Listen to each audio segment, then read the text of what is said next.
Palma 90 presenta Médicos en la Radio. Recordarle a los amigos oyentes que este espacio Médicos en la Radio llega a ustedes gracias a la farmacia Dignalis. Laboramos de lunes a domingo y días feriados. Farmacia Dignalis, al servicio siempre para tu salud. Maestros, el maestro Carlos no está aquí, ¿verdad? Okay. Maestro Octavio, buenos días.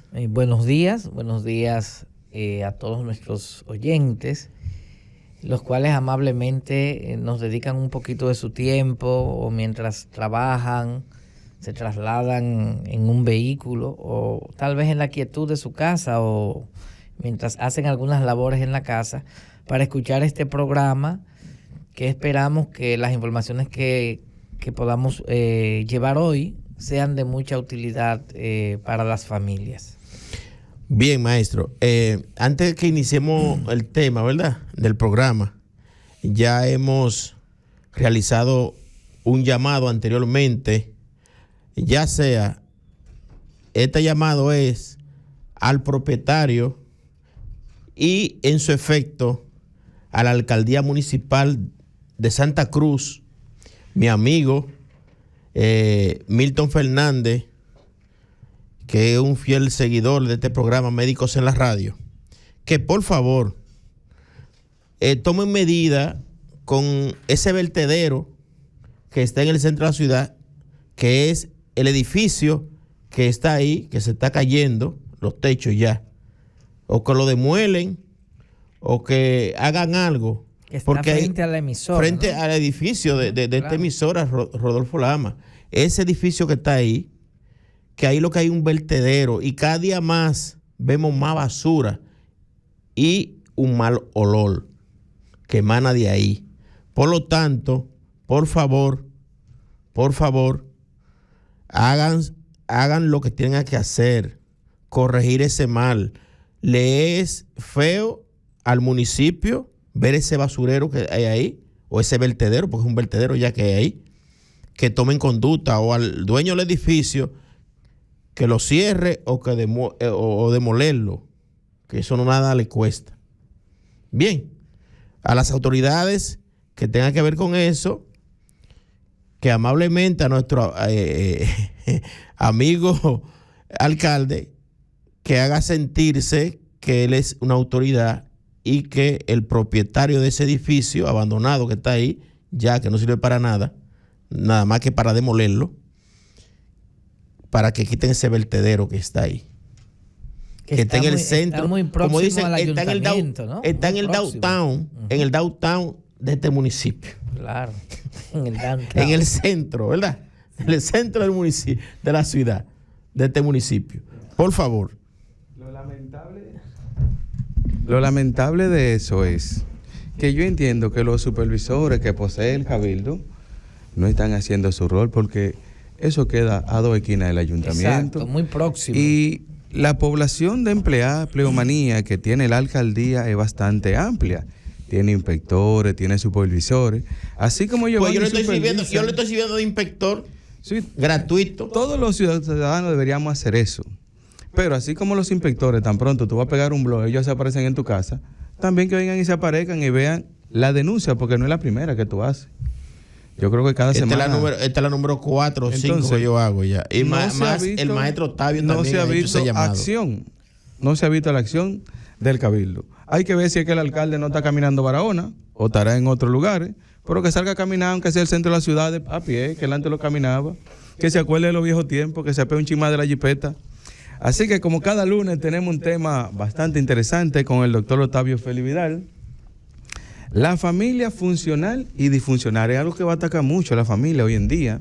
Hay que ver de qué forma hay que cambiar el rol de la familia. Yo creo que hay que cambiar muchos conceptos que antes teníamos muy claros, y a la actualidad como que ya los conceptos de la familia, doctor, han variado mucho en el transcurso del tiempo. Hay que ver si es que la familia se va adoptando a los nuevos tiempos o permanece todavía la familia tradicional. Así que muy buenos días, doctor. Sí, buenos días. Yo creo que Carlos desde el punto de vista teórico, ha puesto un elemento esencial para este tema. Si la familia que teníamos es la misma que tenemos hoy, Nosotros estamos en una sociedad que está en cambio, en un cambio permanente, como desde los postulados de Heráclito y otros, todo cambia, o sea, nada se mantiene estático. Y así mismo va la familia, y los modelos de familia van cambiando de manera constante. Teníamos antiguamente una familia muy cohesionada, muy tradicional, basada en mamá, papá, generalmente una familia con 4, 5 y en algunos casos no, habían unos padres que eran muy prolíficos, a veces 8, 10 chicos, cercanos todos a una labor de, por ejemplo, en la zona más rural del país, en donde la familia vivía toda junta, en donde papá y mamá se mantenían en el mismo sistema familiar, y los hijos colaboraban con las actividades que se hacían en la casa, actividades domésticas. Si nos íbamos más a lo urbano, el ambiente era un poquito parecido, las familias más o menos, unas familias más o menos cohesionadas, los muchachos se integraban a algunas actividades de la familia, a los chicos se les involucraba en algunas actividades más o menos laborales, que hoy ya eso se considera como trabajo infantil y se ve como algo negativo, pero en ese tiempo los chicos participaban de las actividades en el campo, y también participaban las familias, por ejemplo, urbanas, mandaban a los chicos a los talleres y algunas actividades en donde los muchachos se iban formando, se iban integrando actividades sociales, clubes, iglesias, actividades deportivas y demás. Pero la sociedad ha venido dando un cambio general en muchos aspectos.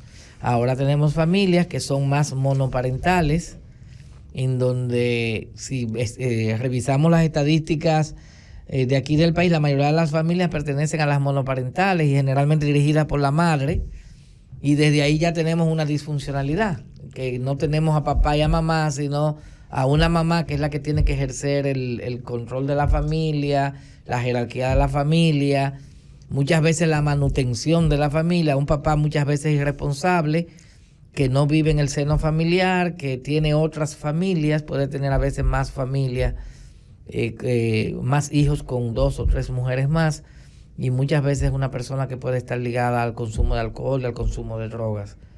Ese es más o menos un panorama muy rapidito, ¿no? Que durante el trayecto seguimos viendo algunos perfiles. Entonces, usted mencionó una parte bien importante que va en el rol de la familia, que es cuando los padres, principalmente los que viven en zonas agrícolas o zona ganadera, que anteriormente los hijos trabajaban con los papás, pero usted mencionó la palabra abuso infantil, que la han catalogado ese nuevo orden cuando se ponen a los niños a trabajar.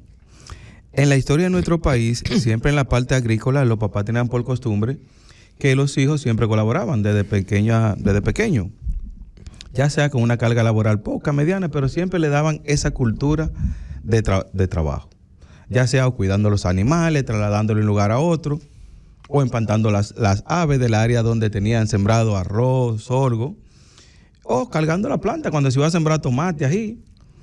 Pero hoy en día hemos visto que ya esto tiene otro matiz, que le dicen que eso es abuso infantil. Lo que hay que ver es qué tanto han mejorado aquellos jóvenes que sus padres lo educaron haciendo labores, y estos jóvenes que nunca han hecho ninguna labor, porque a veces veo que ponen muchas reglas, pero los estudios toman países ya desarrollados, no nos igualan con países como el nuestro, para ver si eso ha mejorado en algo o eso ha empeorado. Se decía antes, no, que los jóvenes que van al campo a trabajar no van a la escuela porque los papás le impiden ir a la escuela. Hay que recordar que siempre desde que yo tengo juicio y razón, siempre han habido 2 tandas de la escuela, una en la mañana y una en la tarde, hasta que el gobierno del PLD hizo la jornada extendida, que nada más había una sola tanda. Pero si en algún momento se ha encontrado algún resultado de que haya mejoría de ese niño que se crió colaborando con su padre, con su madre, con su tío en los labores, y aquellos niños que nunca se han integrado a la parte laboral. Miren, el tema es delicado. Y muy sensible. Sí, muy sensible, porque ya los organismos internacionales casi todos tipifican la actividad de los chicos, por ejemplo, en el campo y en otras actividades como trabajo infantil, Y el país también es signatario de esos acuerdos y el país está obligado a cumplirlos. Sin embargo, sin que sea trabajo infantil, sino fomentar la responsabilidad en el sistema familiar, a los chicos desde pequeños hay que involucrarlos en actividades en la casa. O sea, el bienestar de la familia no debe ser exclusivamente una labor de mamá y de papá, sino que en algo los chicos y las chicas deben contribuir, deben colaborar con las labores de la casa, siempre que de acuerdo a su edad, pero por pequeños que sean, por pequeños que ellos sean, ellos están preparados para poder realizar un trabajo básico en la casa. Ya sea barrer el patio, fregar, recoger la basura. Exacto. O atender un animalito. Está pendiente de echarle su comida y su agua diariamente. Que es un acto de responsabilidad. Sí. Tenemos el perrito y el perrito hay que bañarlo. Al perrito hay que darle comida. Hay que hacerle un cuidado a ese perrito. Y hay que buscar la manera de que el niño entienda que esa responsabilidad que está asumiendo le va a ser útil mañana en su vida personal. O sea, porque la vida depende mucho de cómo aprendemos. Lo que yo aprendo en el sistema familiar es lo que yo voy a llevar después a mi vida personal. Es lo que me va a servir a mí de referencia para ser un buen profesional, para ser un buen estudiante, para casar, cuando me case, cómo yo voy a asumir mi responsabilidad como papá, luego que tenga mi propia familia o tenga una empresa. Sí, doctor. Hay algo importante. Usted mencionó que nuestro país tiene que acoger las normas que tienen los organismos internacionales. Sí, estamos totalmente de acuerdo, porque si ya el país forma parte de alguna institución internacional y esa organización dicta una directriz, y voy a poner, por ejemplo, cuando se diseñaron los acuerdos del milenio. Los que trabajamos en el área de salud conocemos bien los acuerdos del milenio.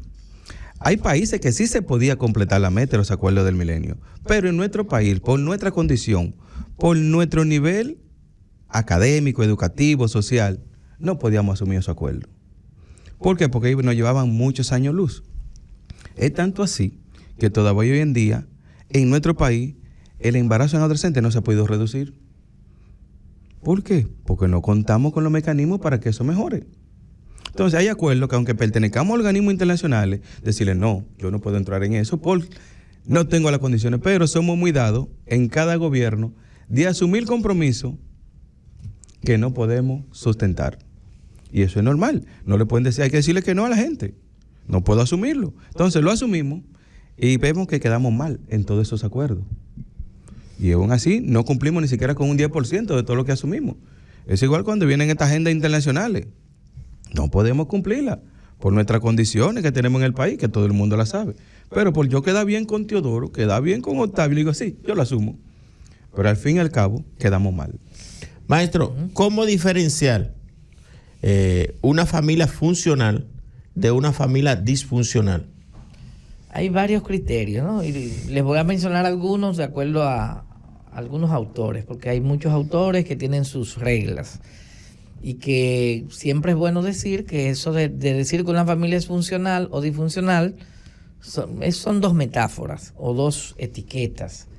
Que yo puedo decir en un momento dado, esa familia es disfuncional, tomando en base algunas etiquetas o algunos criterios, y el resultado final es que esa familia que todos creen que es disfuncional produce personas que tienen éxito en la vida. Sí, que tienen características personales que lo hace ser una persona en el futuro en una formación de familia funcional y viene de una familia disfuncional. Exacto. Porque o que le llamábamos disfuncional. Exactamente. Que no necesariamente lo era.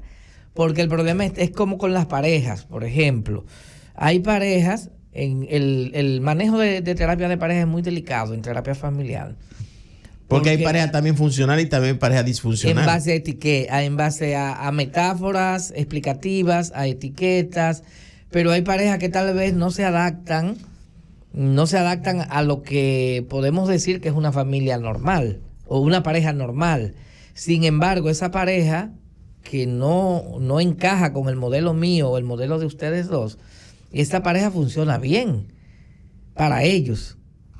Y ellos pueden mantenerse por 20 o 30 años violentando algunas de las reglas que nosotros tenemos en la pareja.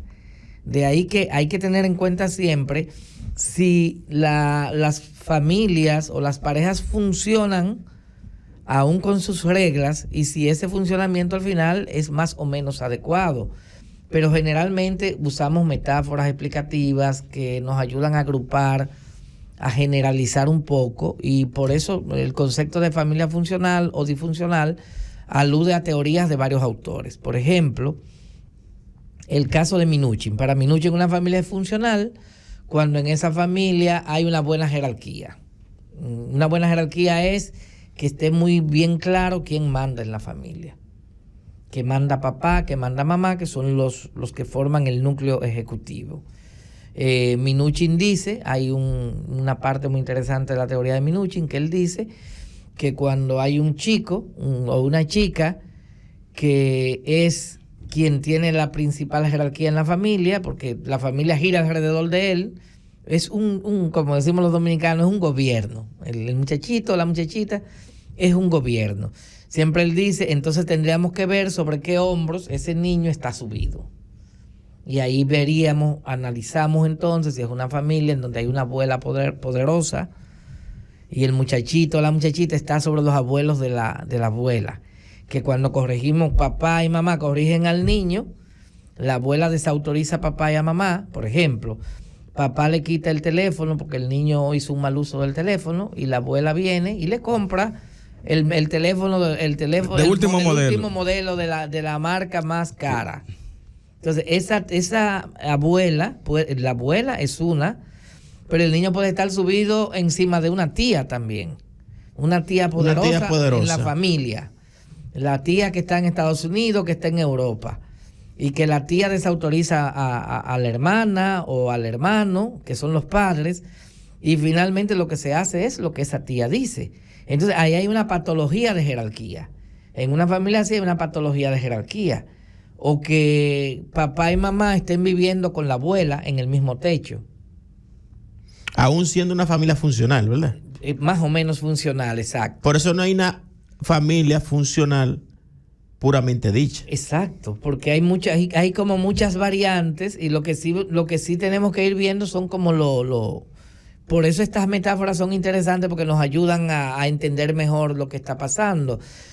¿Cómo anda la jerarquía en una familia? Si mamá y papá no están ejerciendo la jerarquía, de acuerdo a Minuchin, ahí estamos hablando de una disfuncionalidad. Estamos hablando de que la familia no anda del todo bien. Y entonces, una familia sana, de acuerdo a Minuchin, es una familia donde está muy claro que quienes mandan son papá y mamá. Sí, entonces hay que en nuestro país también se dan muchos casos y vamos a ver si uno de estos entra en una familia funcional o disfuncional. Sabe que a veces los viejos tienen unos patios grandes. Ellos viven en el frente y cada hijo tiene una casita detrás. Y ahí vive la familia entera, incluyendo hasta los nietos, se les construye dentro del mismo terreno. ¿En qué parte englobaríamos este rol de familia? Bueno, Minuchin tiene una clasificación de familia muy interesante. Y bueno, ahí caemos en lo que sería una familia extensa. Es una familia extensa en donde viven papá, mamá, viven más o de 3 generaciones, viven varias generaciones. Viven papá, mamá, viven los abuelos, viven los tíos, viven los primos, a veces hasta los amigos. Hasta el amigo puede colarse en esas familias. Aquí en el sur es muy común. La casa grande adelante y atrás la casita con 3 o 4 habitaciones. No, y también que hacen casita en el patio los hijos. Varias casitas. Yo siempre digo que es un casicazgo, como que es un gobierno interno. Y entonces hay un problema siempre alrededor de la jerarquía o, por ejemplo, si hay servicios comunes, como por ejemplo el pago de la luz o el pago del agua, que hay que contratar, por ejemplo, hay que comprar el agua entre todos. Siempre va a ser difícil ponerse todos de acuerdo para quién es que va a pagar el camión del agua, o quién es que va a pagar la luz, porque se dividen los gastos. Y entonces eso mismo pasa con el niño, que al niño lo está educando mamá, papá, el tío, el primo, y en ese ambiente también hay cierto nivel de riesgo, o hay un riesgo relativamente alto de que a los niños los abusen sexualmente, porque hay demasiadas personas en el sistema familiar. Es un niño que está más o menos desprotegido porque hay demasiadas personas extrañas en el sistema familiar, incluyendo a las visitas que llegan. Sí, se ve desprotegido, pero en la mente de ellos entienden que su hijo está seguro en ese entorno porque es un entorno familiar. Porque lo delegan. Se lo delegan al tío, exacto. Se despreocupan menos. No, ¿dónde está? ¿Está dónde está? Está en la casa del tío. No, ese es mi hermano. No, que está en la casa de mi sobrina. Y eso, los papás se dan un rol de seguridad y entonces que caen en eso que usted menciona. Que el niño es abusado y no hay forma de cómo usted ampliar o contrarrestar eso ahí mismo dentro de ese entorno. Porque ese niño, mamá y papá se lo pueden dejar a la prima, al sobrino. A la prima tal vez se le presenta algo que hacer y sale, tiene que salir. Y se lo deja a otra persona. De repente, esa niña o ese niño puede caer en manos de un depredador que puede ser de la misma familia o un amigo de la familia que fue a visitar, o un enamorado de la familia, que siempre se dan. Exacto, o una pareja de uno de un miembro de la familia. Un miembro de la familia, puede ser mujer u hombre.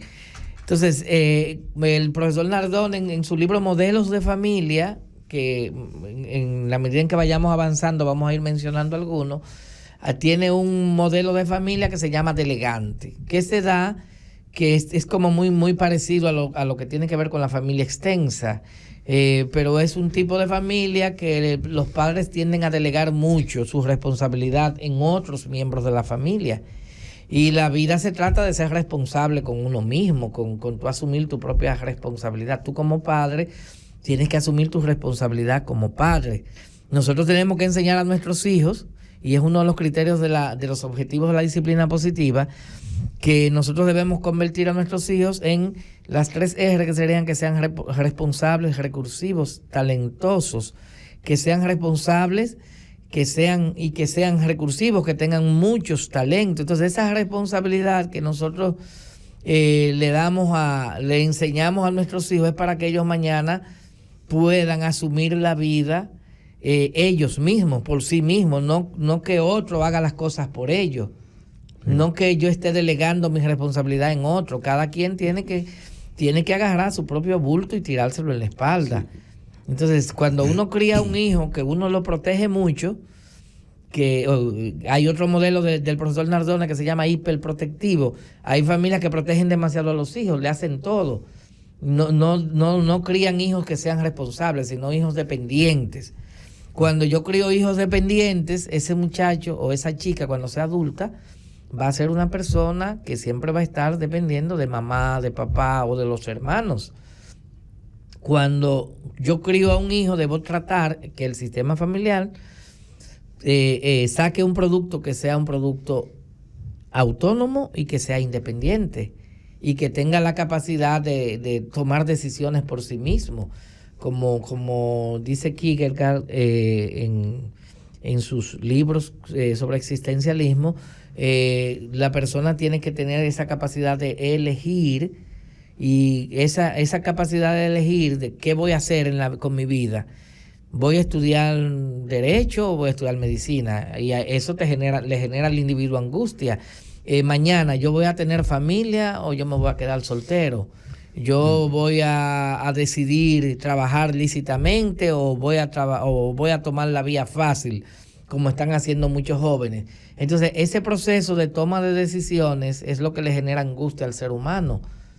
Y esa angustia que nos genera la toma de decisiones es una angustia que también nos da libertad, porque cuando yo tengo la libertad de elegir y de elegir qué voy a hacer con mi vida ahora, ¿qué es lo que te ayuda a elegir bien? El tipo de familia que tú hayas tenido, que hayas tenido una familia donde tu papá haya sido un modelo para ti, donde tu mamá haya sido un modelo para ti, donde, por ejemplo, tú hayas visto que mamá nunca fue golpeada por papá.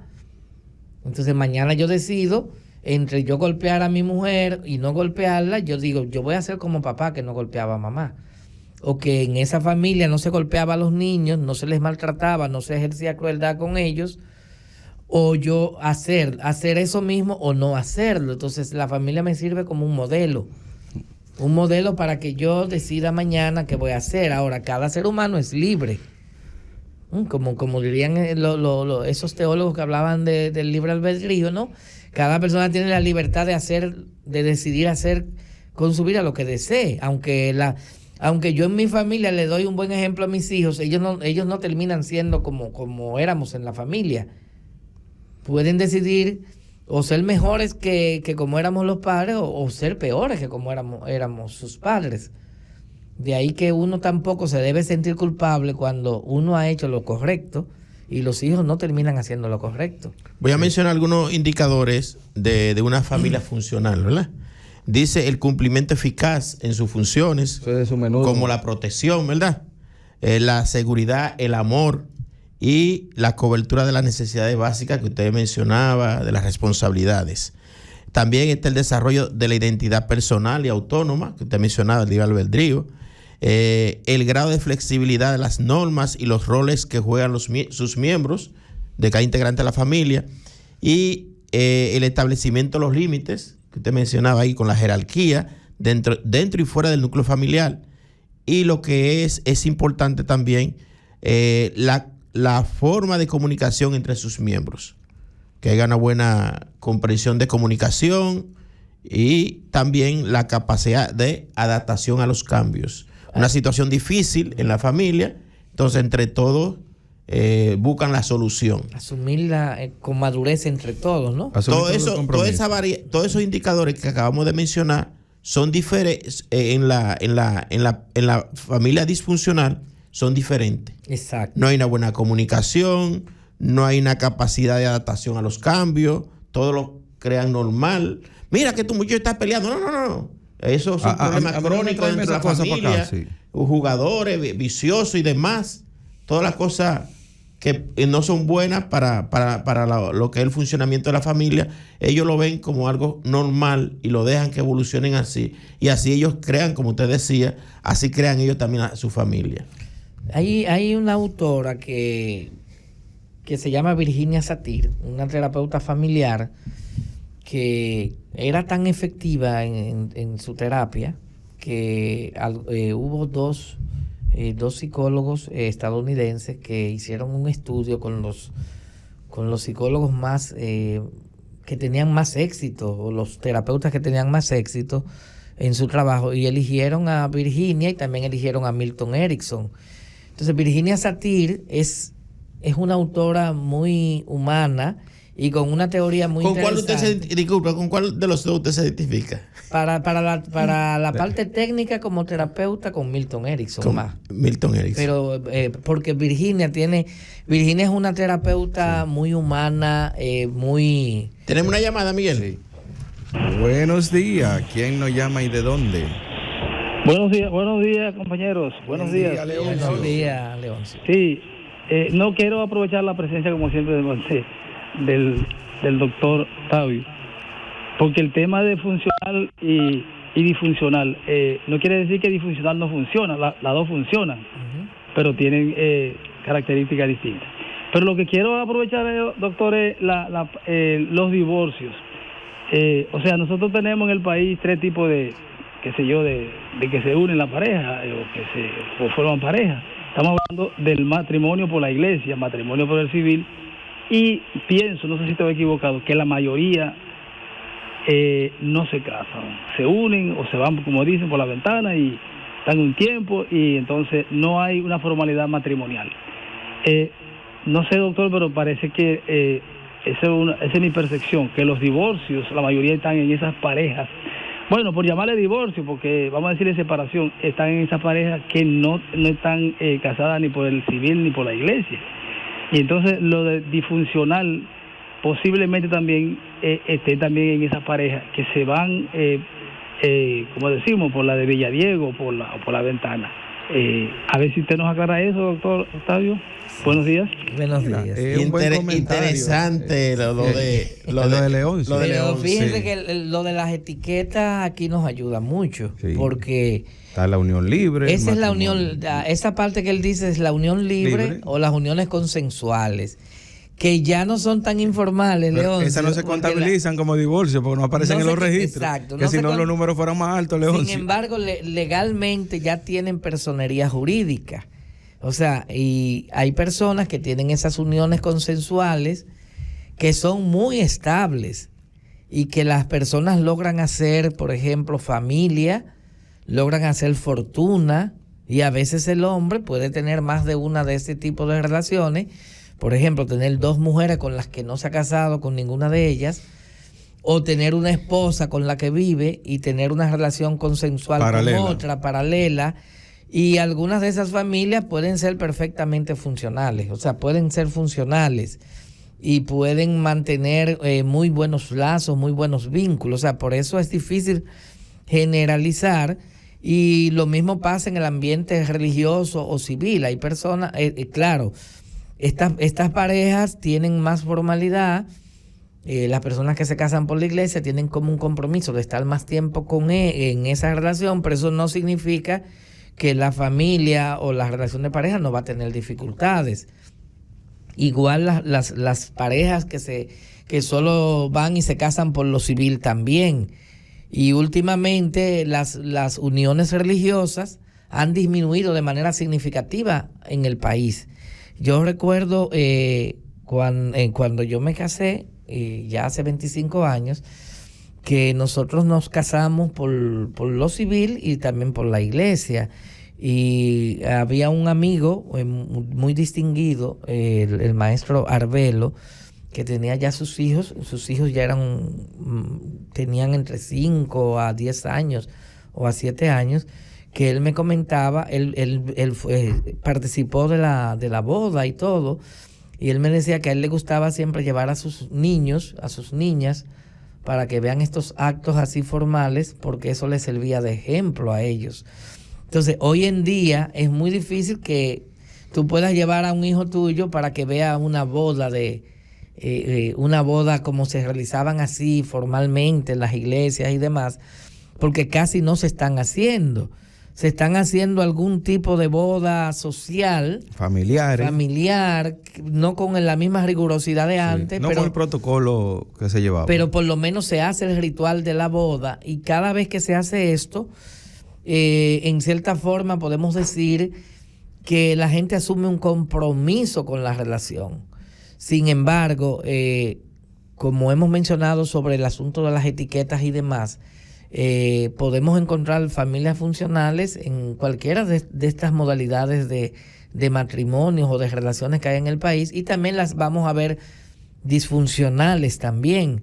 Todo va a depender de cómo los padres se organicen, y yo creo, en eso sí creo, que cuando una parejita tiene planes de unirse, deben investigar, si es posible hasta pueden ir a una terapia prematrimonial, que yo he tenido muy pocas en mi práctica profesional.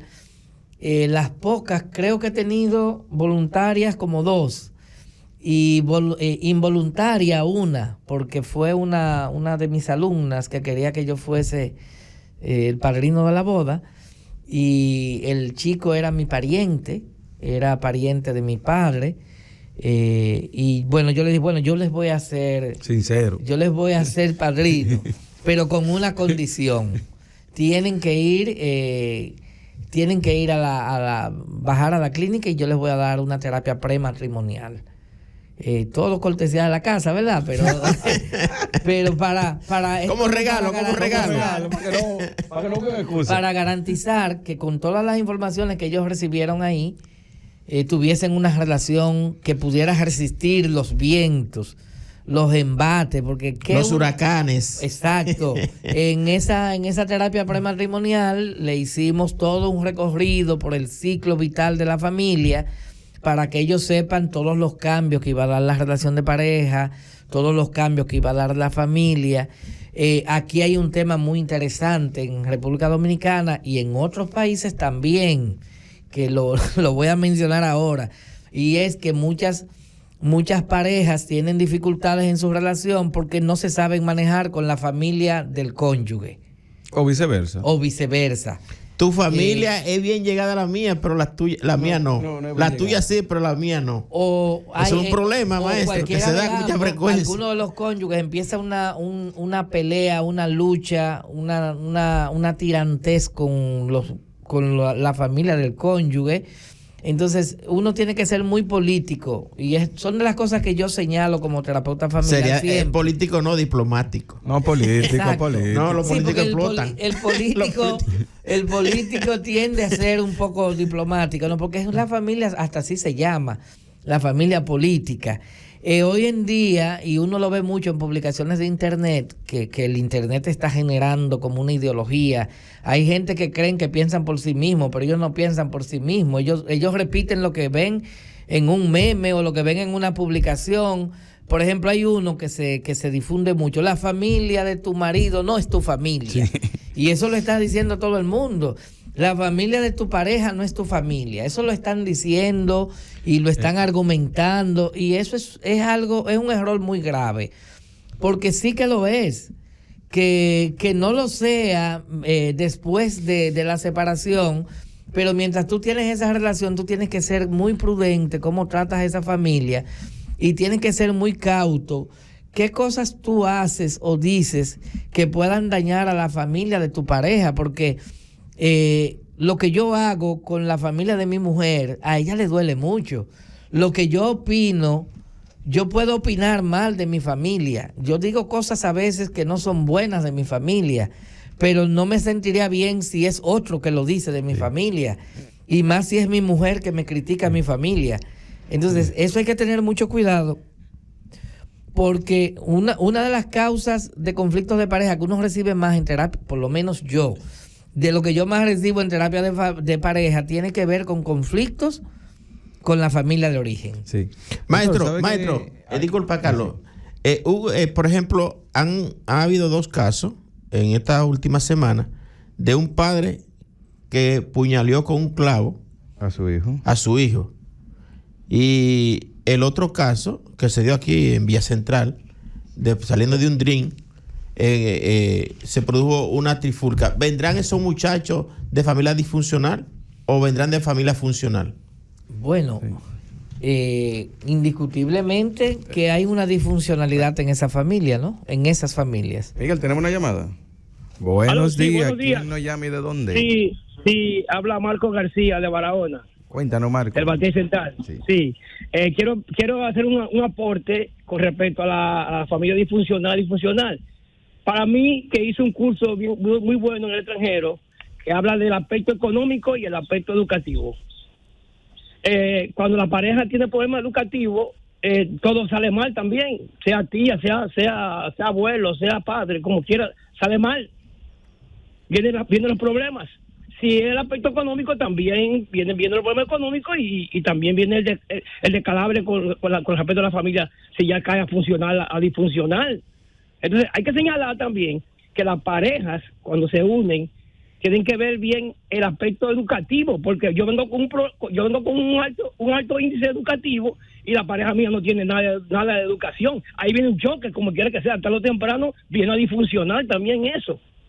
Muchas gracias. Sí. Bien. Mira, bueno, excelente, ¿no? Son dos consideraciones, la educación y lo económico. No, lo económico siempre juega su rol importante. Claro. Yo me voy a referir acerca, cuando usted mencionaba ahorita, que siempre hay uno de los cónyuges que no se lleva bien con la familia o viceversa. Y hay veces que hay reuniones familiares y cuando aparece una de estas abuelas jocosas que dice la siguiente frase, que es una frase muy común dicha: los hijos de mis hijas yo sé que son mis nietos, pero los hijos del hijo mío los pongo en duda. Oye, eso es una cizaña, como dice la gente. Ya está dudando de la esposa del hijo. ¿Sí? Está dudando. Y son casos que se dan muy comúnmente en nuestra sociedad. Y por eso hay veces que dicen que no, que yo no voy a andar de mi suegra, no, yo no voy a andar de mi otra suegra. Y se mantienen ahí en mi directe.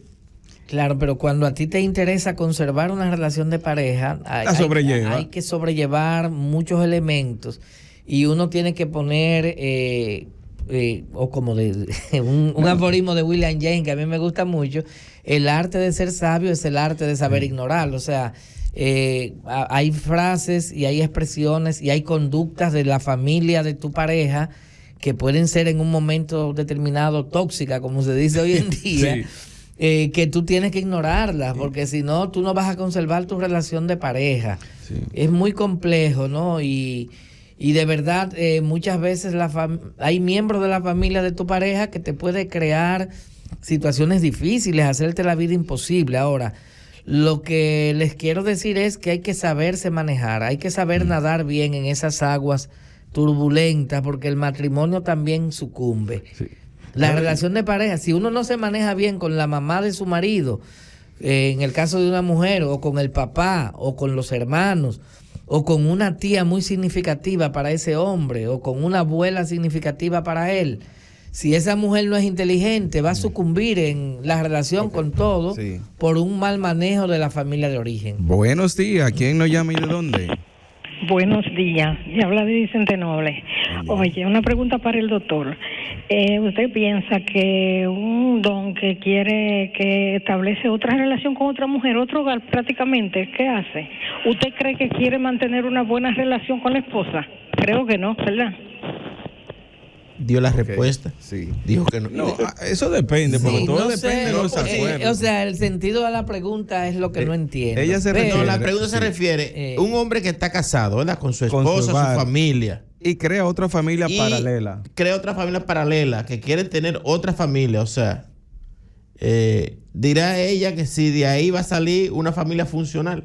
No, ella dice, a él le interesa tener una buena relación con la esposa. Sí. Fue más o menos Él quiere mantener su armonía en su hogar. O sea, ahorita hacíamos una descripción de una realidad social que hay en el país. Independientemente de que a mí me guste o no me guste, la realidad social que hay en el país es que los hombres, que incluso hay aquí el doctor Pedro Savage hizo una clasificación de tipos de familias en República Dominicana, que fue uno de los pioneros de la terapia familiar en el país, un señor de cierto origen inglés. Él habla de la familia 100 pies, que es esa que la señora describe, que es ese hombre que tiene una mujer, tiene hijos con esa mujer, tiene hijos con otra, y hay algunos que tienen hijos con 4 y 5 mujeres. Pero siguen viviendo en su primer origen de su casa. Algunos. Hay algunos, los que logran eso son los que tienen una mujer esposa que sea muy tolerante. Hay mujeres que son excesivamente tolerantes, una primera esposa que ellas saben todas las bellaquerías que hace el marido y ellas se sienten felices con tener el trofeo dentro de la casa. O sea, la meta de ella es que ninguna de esas amantes se lo lleve. Madre, yo vi, pero no hace mucho, un caso que tiene su familia con hijos ahí y llevó un amante a vivir a esa casa también. Porque hay hombres que lo logran. Yo no sé cuál fue cuál fue la magia. Los urbanos lo están haciendo ahora. O sea, estos muchachos de la música urbana están retrocediendo a esos tiempos. ¿Cuál es tiempo? Hay algunos cantantes urbanos que tienen a 2 y a 3 mujeres en un mismo techo ahora. ¿Cómo? Entonces estamos hablando de un retroceso, de una época que uno creía superada. Porque como muy bien señala la señora, que yo sé que su pregunta es una crítica, ahí hay mucho contenido no explícito, es difícil para una esposa entender que el marido la ama cuando tiene claro, la esposa debe entender eso en la medida de lo posible. Ahora, eso entra en el poliamor, hay que entenderlo ahí. Más que poliamor, porque aquí es muy tradicional, el hombre que tenía más de una pareja. Sí. Por ejemplo, en mi familia de origen, mi papá tuvo 2 hijos que no eran que no eran otra llamada. Está muy bueno el tema, ¿eh? Muy buenos días. ¿Quién nos llama y de dónde? Sí, muy buenos días, bendiciones, muchas bendiciones. Amén. Lo de llevar una pareja estando la esposa en la casa no es de magia, porque a veces tú la llevas como amiga y resultan ser la querida. Entonces la que estamos bien, pero bien oculta de todo, es la señora de la casa. Y esos problemas se están dando con mucha frecuencia, porque si mi esposo llega a la casa y me trae a María y me dice que es su amiga, yo no voy a pensar de que es la querida. Yo vengo a saber que es la querida por otra persona que me cuenta que es la querida. Es decir, que eso son cosas que uno no tiene cómo remediar a la mujer de la casa, porque los hombres están muy pícaros. Bueno, ese que hacen eso. Bueno, una descripción muy bonita. Son unos verdugos. La oyente, nuestra amiga oyente. hay los hombres tan pícaros y hay mujeres pícaras también. O sea, la sociedad está como, por eso la frase que dijo Carlos al principio, estamos en una sociedad en cambio, una sociedad que ha cambiado mucho. Pero hacia retroceso, maestro. Es un retroceso, diría yo, porque cuando sometemos a una familia a la atención, por ejemplo, yo me propuse tener todos mis hijos con una sola mujer. A Dios las gracias, hasta ahora yo lo he logrado. Pero de que tengo tiro todavía tengo, ¿verdad? Para seguir la fábrica. El hombre tiene la facilidad. Pero, maestro, para su edad ya usted no está para tirar otro tiro loco, pero ¿no? tengo los tiros ahí, los tiros. Quédese ahí con los tiros ahí para con su esposa y de esos tiros ahí.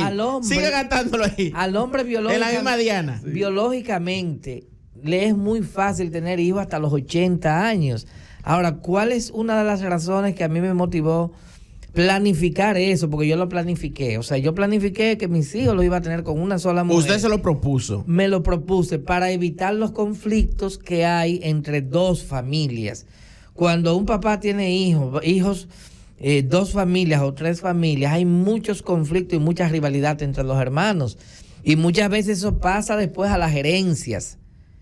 A las herencias, la rivalidad de los hermanos es un tema muy complicado en la terapia familiar, y eso yo sé que nuestros oyentes lo saben, que cuando hay hijos de dos o tres familias hay muchos conflictos porque hay un grupo que entiende que ese papá favoreció más a habían unos que lo tenían todo y otros eran los más sacrificados. Y lamentablemente, así como hay esa familia cien pies del papá que tiene hijos con diferentes mujeres, está la familia ensalada, que es la mamá, que tiene hijos con 3 o con 4 hombres diferentes. Y que a veces hay parejas que se unen y que cada uno lleva su recua a la familia. Y esa pareja a veces no tiene hijos comunes.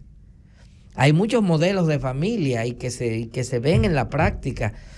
Y mantener una familia así en equilibrio no es muy fácil, que digamos. O sea, hay que hacer un trabajo y tienen que ser los dos cónyuges muy maduros para poder lidiar con esos hijos, que los hijos de la mujer no son del hombre y los hijos del hombre no son de la mujer.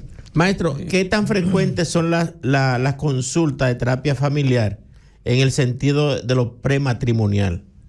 Muy poco, lo que les mencionaba ahorita. Que debería ser, aunque fuera de la forma que hemos mencionado Leoncio, ya sea por la iglesia, por el Estado civil y hasta, o de unión libre, consensual. Deben acudir, si tienen que, para estos tiempos, más que nada, para estos tiempos tan difíciles y estas redes sociales con muchas cosas negativas en contra de la familia, deberían buscar la ayuda si quieren permanecer por mucho tiempo. Incluso a veces en ese tipo de consultas, ¿no? o de proceso terapéutico, a veces la persona se puede dar cuenta si esa persona le conviene para una unión. En lo que mencionaba, el del Batey, lo educativo. Exacto, y lo económico. Sí. Y entonces hay personas que deciden en el proceso, se dan cuenta que la relación no les conviene. A veces los dos llegan a la conclusión, porque es que están teniendo tantos conflictos antes de casarse o tienen una visión de la vida tan diferente que ellos se dan cuenta que no va a funcionar bien la relación. Y entonces a veces es mejor hacerlo a tiempo y no necesariamente después que ya tienen hijos, que ya tienen niveles de compromiso, porque no funciona. Sí, porque lo económico juega un rol importante, ya que lo económico son aquellos que pueden manejar 2 o 3 familias, que eso es lo que mayormente antes sucedía. Ya hoy en día eso se ha ido reduciendo, pero hemos visto que... Al contrario, ya no quieren que dividan con otra familia lo que a mí por derecho me corresponde. Sí, eso es lo que pelean al final. Claro. Siento que hay una pregunta en el aire que hizo Teodoro, que es, por ejemplo, esos casos en donde hubo un caso de esos que se le entregó una niña a una pareja, una niña como de 6 o 7 años, y parece que la maltrataban ambos, aunque el hombre señala más a la mujer, pero probablemente ambos. Porque la mujer era madrastra, era el papá.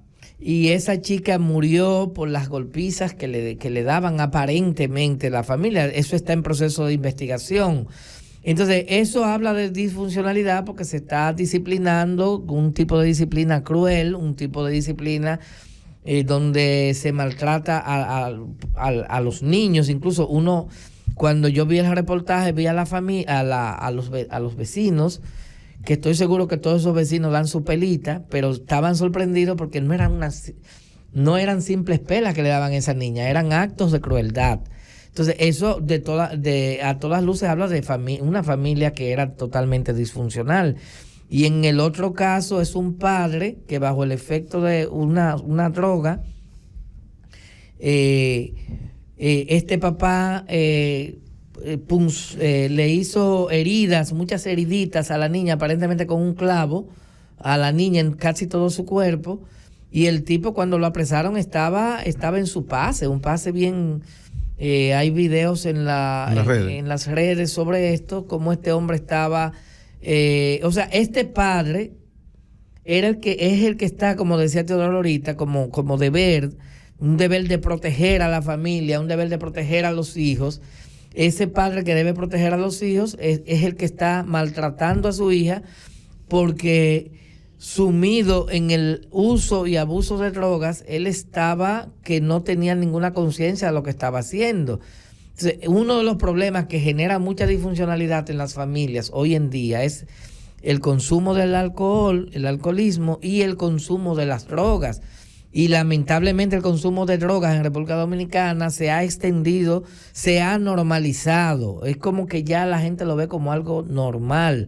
Y una gran mayoría de hombres que tienen hijos, que son casados, que tienen pareja, están consumiendo sustancias prohibidas y a veces las madres. Y producto del efecto de esas drogas pueden maltratar a los hijos y también le están dando un ejemplo negativo a sus hijos con respecto al consumo de sustancias prohibidas. Sí, eso es algo que ha venido muy comúnmente y ha aumentado el consumo. Por eso vimos que hace pocos días Estados Unidos también va a poner un cordón contra el narcotráfico. Y eso es algo que viene muy comúnmente a dañar nuestra sociedad. Bueno, se nos acaba el tiempo. Tan interesante el tema, ¿eh? Yo creo que podemos seguir con este tema, maestro, en otra ocasión, porque ahí faltan unos tips que tenemos que tocar. Médicos en la Radio llegó a ustedes gracias a la Farmacia Dignalis. Farmacia Dignalis, la cual laboramos de lunes a domingo y días feriados. Farmacia Dignalis, al servicio siempre para tu salud. Se despiden de tu programa Médicos en la Radio el doctor Teodoro Pérez, el doctor Octavio Felividar y el doctor Carlos Félix Terrero. Hasta la próxima.